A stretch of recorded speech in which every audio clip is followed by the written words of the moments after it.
Assalamualaikum warahmatullahi wabarakatuh. Kami dari kelompok 3 akan memaparkan materi mengenai penelitian eksperimental dengan anggota yang pertama Fitri Aisyah dengan NPM 2010104131, lalu Nur Ani Hovifah dengan NPM 201010104038. Selanjutnya ada Dwi Nur Rahmawati dengan NPM 2010104040. Erlinda Nur Aulia dengan NPM 1910104092 dan Nadila Amanda Raisa dengan NPM 1910104106. Penjelasan awal yaitu mengenai teori dan konteks penelitian eksperimental. Ledakan penelitian eksperimental dalam audit pada pertengahan tahun 1970-an memunculkan penggunaan subjek berpengalaman atau praktisi ahli sebagai peserta yang dianggap penting untuk memberikan validitas eksternal yang diperlukan untuk riset. Akibatnya, sebagian besar jurnal telah menyatakan preferensi penggunaan praktisi dalam setiap penelitian eksperimental. Dalam hal ini, partisipasi penting untuk publikasi penelitian audit pada jurnal. Penggunaan sebagian besar siswa dalam studi telah dibenarkan oleh sejumlah penulis, salah satunya yaitu Brownell pada tahun 1995.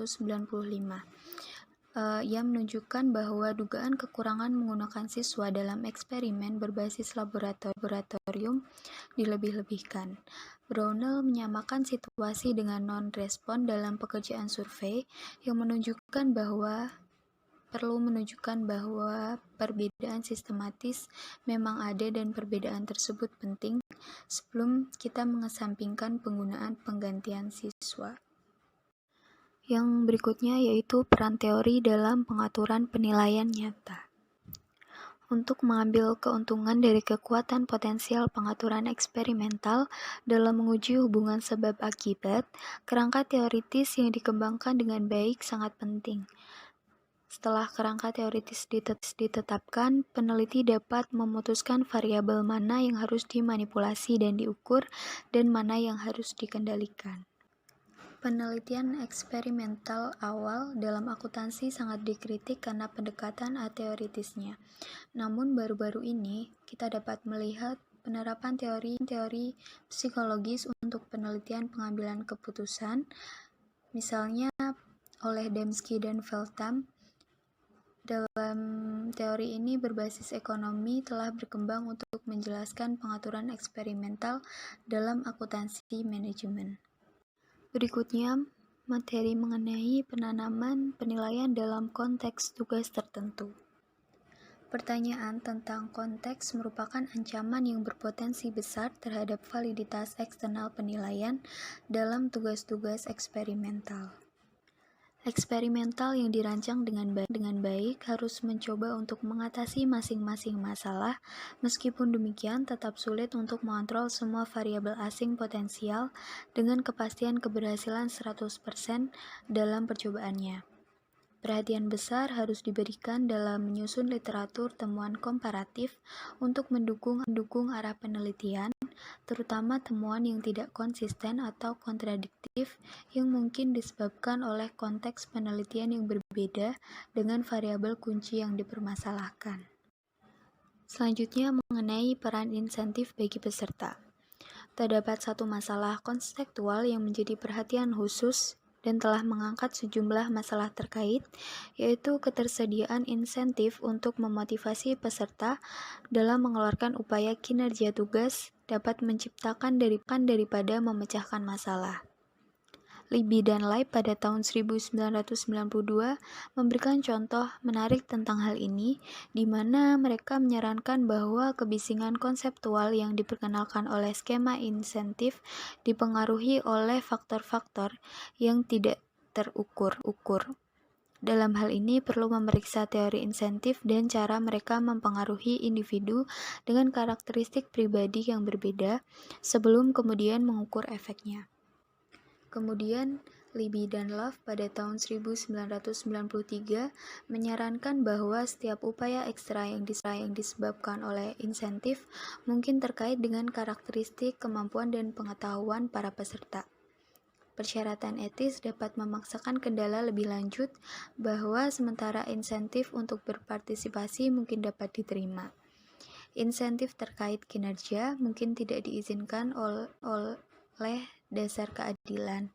Oleh karena itu, mungkin dapat dicoba dengan menghindari ketersediaan insentif sedapat mungkin. Baik, untuk yang selanjutnya kami akan membahas mengenai penggunaan tenaga profesional sebagai partisipan penelitian.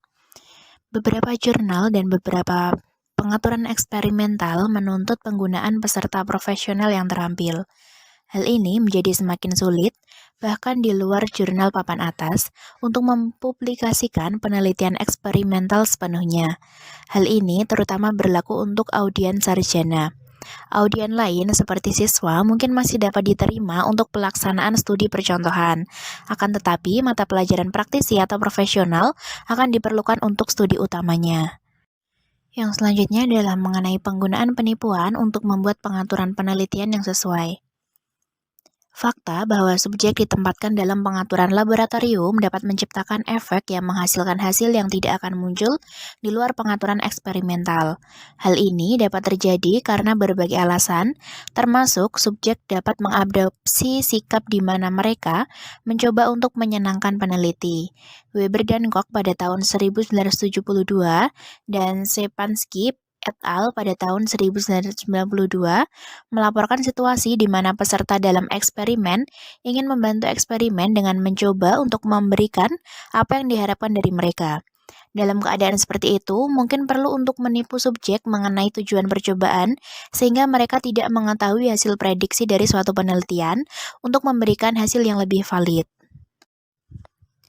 Baik, untuk yang selanjutnya adalah mengenai desain eksperimental.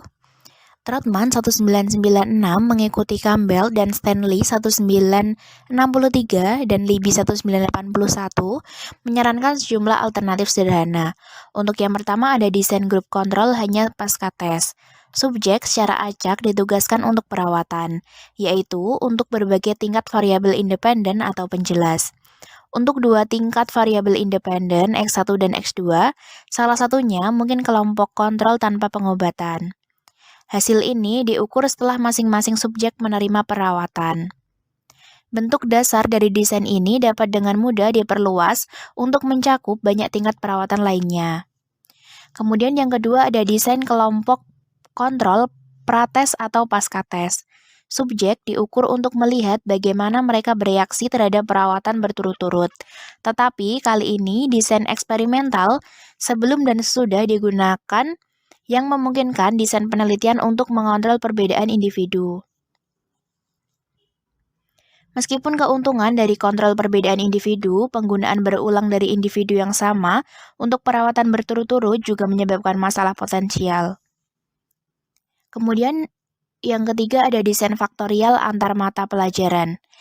Ini melibatkan variasi simultan dari dua atau lebih perlakuan, yaitu variabel penjelas, sehingga dapat membantu dampak terpisah mereka pada dependen variabel dan setiap efek interaktif potensial antara variabel penjelas, yaitu sejauh mana hubungan bersyarat seperti perlakuan X1 hanya memiliki efek untuk tingkat tertentu dari perlakuan X2.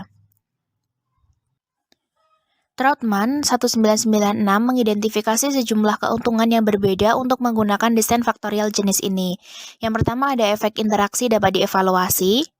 Yang kedua ada variabel pengganggu yang berpotensi, misalnya jenis kelamin, pengalaman kerja, dapat dipertahankan konstan di dalam sel sehingga pengaruhnya dapat dievaluasi. Kemudian yang ketiga ada validitas eksternal berpotensi dapat ditingkatkan dengan temuan yang menunjukkan efek serupa di sejumlah karakteristik subjek. Kemudian yang keempat ada desain semacam ini lebih ekonomis daripada desain post-test only yang lebih sederhana dalam penggunaan mata pelajaran. Subjek yang lebih sedikit diperlukan untuk melakukan tes yang sama yang merupakan pertimbangan penting di mana praktisi yang ingin berpartisipasi sulit ditemukan. Desain faktorial dalam mata pelajaran. Dalam desain antara subjek, subjek hanya menerima satu perlakuan.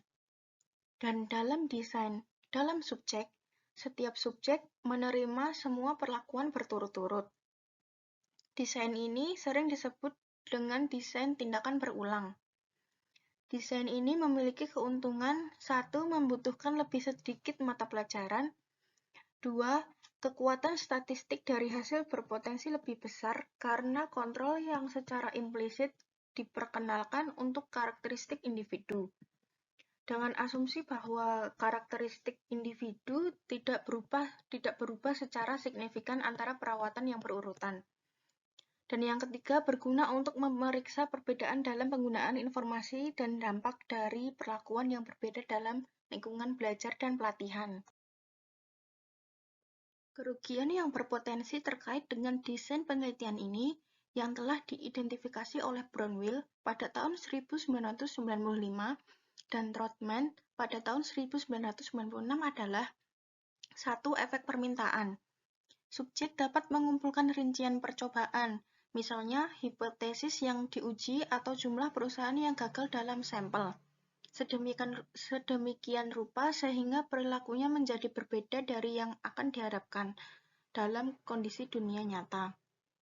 Yang kedua, ada salah satu kelemahan utama adalah bahwa variabel subjek tidak dapat digunakan sebagai variabel penjelas dalam desain dalam subjek karena karakteristik individu tidak dapat diubah di seluruh perawatan. Yang ketiga, ada efek latihan, yaitu perilaku subjek berubah saat eksperimen berlangsung. Mereka dapat tampil lebih baik karena pembelajaran keterampilan dan akumulasi pengetahuan, atau lebih buruk karena kelelahan atau berkurangnya antusiasme. Yang keempat, ada efek bawaan, misalnya dalam tugas prediksi kegagalan berturut-turut. Harapan dibenarkan atau sebaliknya, bahwa jumlah kasus yang gagal akan identik. Ini mungkin berarti bahwa pengambilan keputusan independen tidak mungkin dilakukan tanpa menggunakan langkah-langkah penyeimbang yang terkait dengan penataan ulang tugas. Yang kelima, ada efek statistik, sehingga asumsi kesetaraan varians dilanggar dalam analisis varians dalam subjek ANOVA, membuat uji F menjadi bias. Hasilnya mungkin tidak serius tetapi harus diakui dengan melakukan pemeriksaan alternatif. Dan yang terakhir, ada efek Q-Salins, yaitu jumlah variabel yang menjadi fokus dalam eksperimen dalam subjek akan lebih sedikit daripada eksperimen antar subjek yang sesuai. Kendala utama dalam sebagian besar eksperimen adalah jumlah waktu yang tersedia bagi subjek untuk berpartisipasi dalam eksperimen dan variabilitas dalam waktu yang diambil oleh subjek individual. Semua peneliti dibatasi sampai batas tertentu oleh jumlah variabel yang dapat mereka pertimbangkan mengingat jumlah dan jumlah waktu subjek tersedia. Variabel lain yang berpengaruh mengancam validitas internal dan harus ditangani dengan melakukan beberapa bentuk kontrol. Prosedur alternatif sebagai berikut. 1. Kelompok kontrol untuk menahan variabel asing konstan.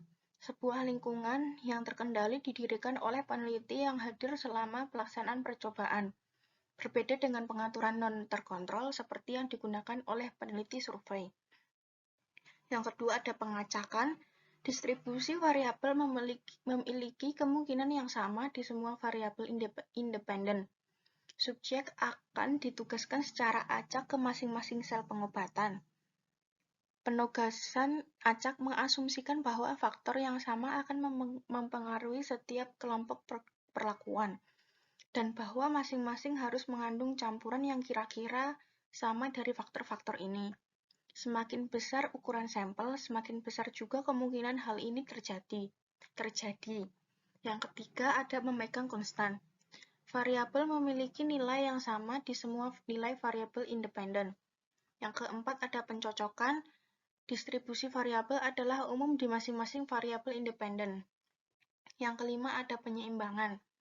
Menggunakan semua kombinasi urutan perlakuan akan mengatasi dampak efek urutan apapun, tetapi akan memerlukan persiapan berbagai versi eksperimen. Dengan demikian, Trotman dan Wright pada tahun 1996 dalam suatu lingkungan audit Separuh subjek memproses aspek pengendalian internal, diikuti oleh aspek going concern, sedangkan separuh lainnya melakukan bagian going concern terlebih dahulu, baik diikuti pengendalian internal. Dan yang terakhir ada mengabaikan variabel, baik dengan sengaja jika variabel dianggap memiliki dampak yang tidak penting, atau tidak sengaja jika dampaknya tidak dipertimbangkan sama sekali. Masing-masing alternatif memiliki potensi jebakan. Dalam studi arsip, misalnya, biasanya tidak mungkin untuk mempertahankan sejumlah besar variabel secara konstan, atau mencocokkan banyak variabel lainnya. Pencocokan dapat menciptakan masalah yang hampir sama banyaknya mencoba untuk memecahkan. Misalnya dalam studi akuntansi, Smith dan Trevler pada tahun 1992 adalah umum untuk mencocokkan perusahaan berdasarkan industri, beberapa ukuran, dan bahkan akhir tahun keuangan. Proses seperti itu dapat sangat membatasi ukuran sampel yang dapat dicapai, dan dapat secara efektif menghilangkan pertimbangan pengaruh dari variabel yang cocok, terutama ukuran yang mungkin dimiliki. Beberapa variabel dapat dengan aman diabaikan berdasarkan literatur sebelumnya, tetapi banyak variabel lain mungkin masih harus diabaikan meskipun tidak yakin akan dampak potensialnya. Pertukaran validitas. Ancaman terhadap validitas konstruk. Validitas konstruk menggambarkan sejauh mana konstruk abstrak berhasil dioperasionalkan. Definisi ini mencakup baik sejauh mana konstruksi diukur andal dan sejauh mana mereka memberikan langkah-langkah yang secara efektif menangkap esensi abstraksi. Nunelli pada tahun 1978 menjelaskan 3 aspek membangun validitas konstruk. Yang pertama ada tentukan variabel-variabel, yang keduanya dapat diamati dan terkait dengan konstruk. Ini memberitahu peneliti item mana yang akan diukur dan dievaluasi pada langkah berikutnya. Yang kedua ada tentukan sejauh mana variabel yang dapat diamati ini adalah ukuran yang dapat diandalkan dari satu atau lebih konstruksi, dan sejauh mana hubungan timbal balik di antara item yang diukur.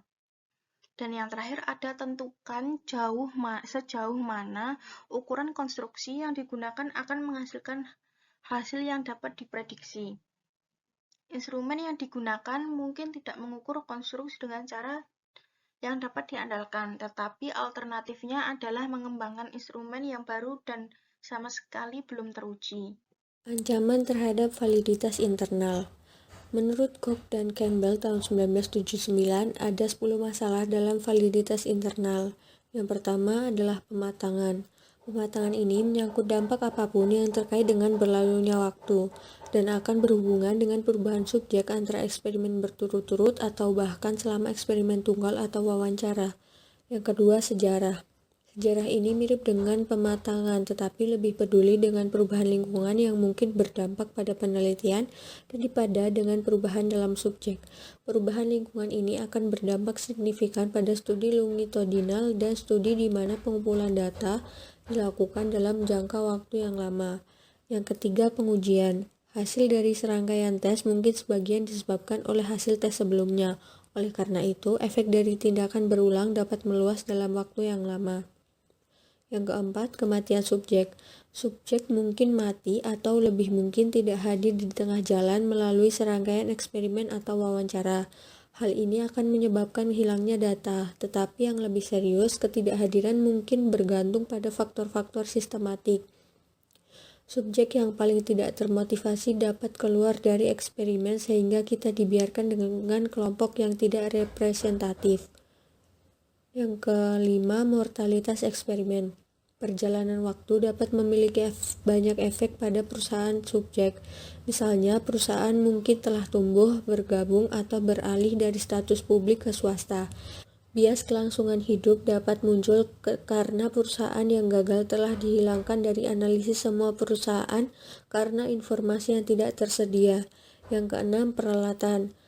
bahan, instruksi, dan prosedur yang identik harus digunakan selama penelitian, selain di mana perawatan sedang divariasi secara sengaja.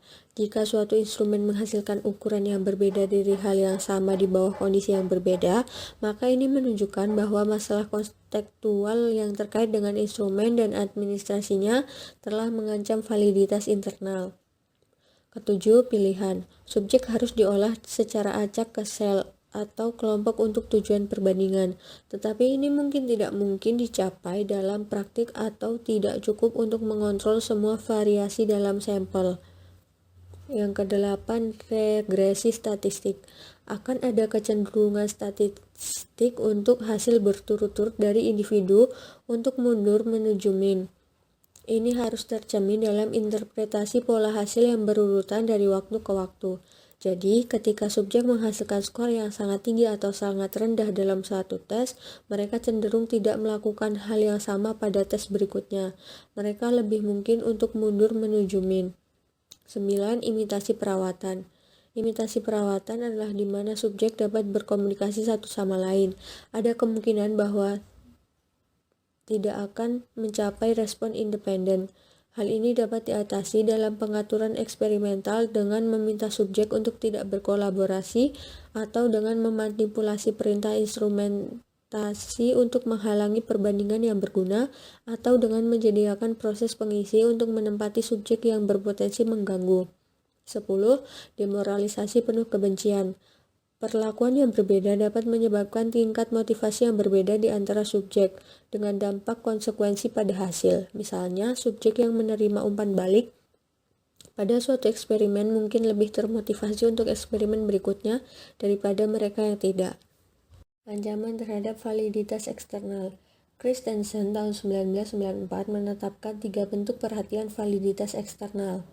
Yang pertama adalah validitas populasi.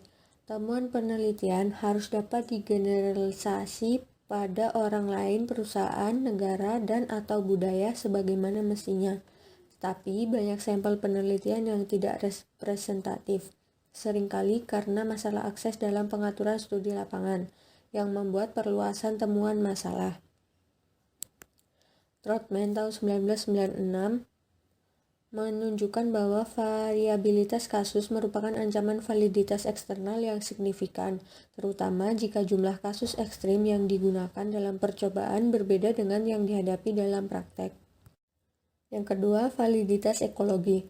Temuan penelitian dapat digeneralisasi untuk situasi lain dan pengaturan lingkungan. Persyaratan ini memacu pencarian realitas yang lebih besar dalam eksperimen dan meningkatkan perhatian pada konteks eksperimen.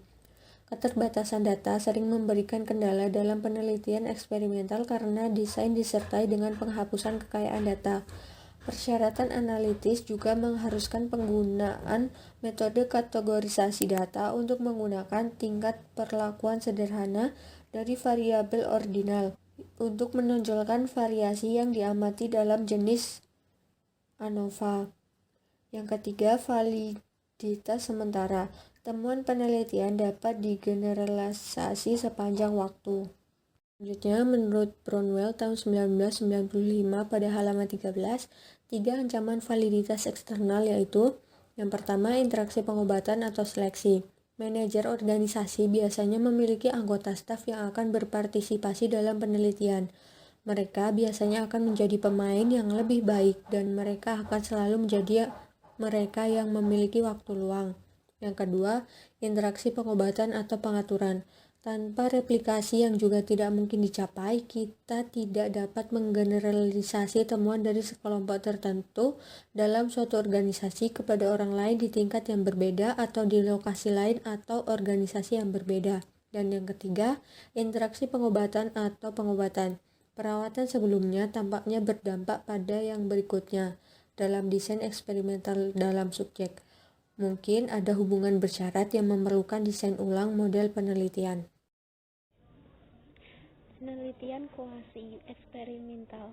Penelitian kuasi eksperimental atau eksperimen semu ini adalah jenis penelitian eksperimen di mana peneliti tidak mengontrol variabel yang akan diteliti, Penelitian ini pada dasarnya bertujuan untuk menyelidiki hubungan sebab akibat atau menemukan penyebab suatu peristiwa. Eksperimen yang dilakukan di lapangan masih sangat jarang muncul dalam literatur, terutama karena kendala akses, pertimbangan etis, dan bahkan serikat pekerja. Eksperimen yang dilakukan oleh Hawthorne, Mayeux pada tahun 1993, Rothenberger, dan Diskon pada tahun 1939 menjadi indikator klasik tentang apa yang bisa salah dalam kondisi eksperimental ketika perencanaan tidak cukup mengantisipasi berbagai kemungkinan tanggapan.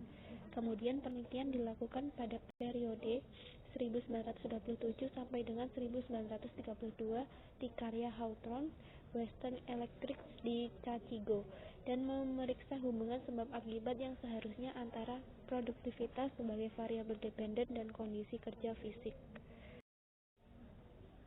Jenis-jenis penelitian kuasi eksperimental. Yang pertama ada tim series eksperimen, yaitu pada penelitian ini objek hanya terdiri dari kelompok perlakuan saja dan objek dipilih secara acak. Kemudian yang kedua ada non-equivalent group decision. Pada rancangan ini, objek penelitian dibagi menjadi dua kelompok, yaitu kelompok kontrol dan kelompok perlakuan. Pemilihan kedua kelompok ini tidak dilakukan secara acak. Kemudian yang terakhir ada equivalent team series samples design. Secara umum, rancangan ini memiliki kemiripan dengan tim series. Hanya saja yang membedakan pada rancangan ini, yaitu intervensi atau perlakuan dilakukan lebih dari sekali. Selanjutnya itu kelemahan dari penelitian kuasi eksperimental. Yang pertama ada tidak adanya randomisasi, yang berarti pengelompokan anggota sampel pada kelompok eksperimen dan kelompok kontrol tidak dilakukan secara acak atau random. Yang kedua yaitu kontrol terhadap variabel-variabel yang berpengaruh terhadap eksperimen tidak dilakukan, karena eksperimen biasanya dilakukan pada masyarakat.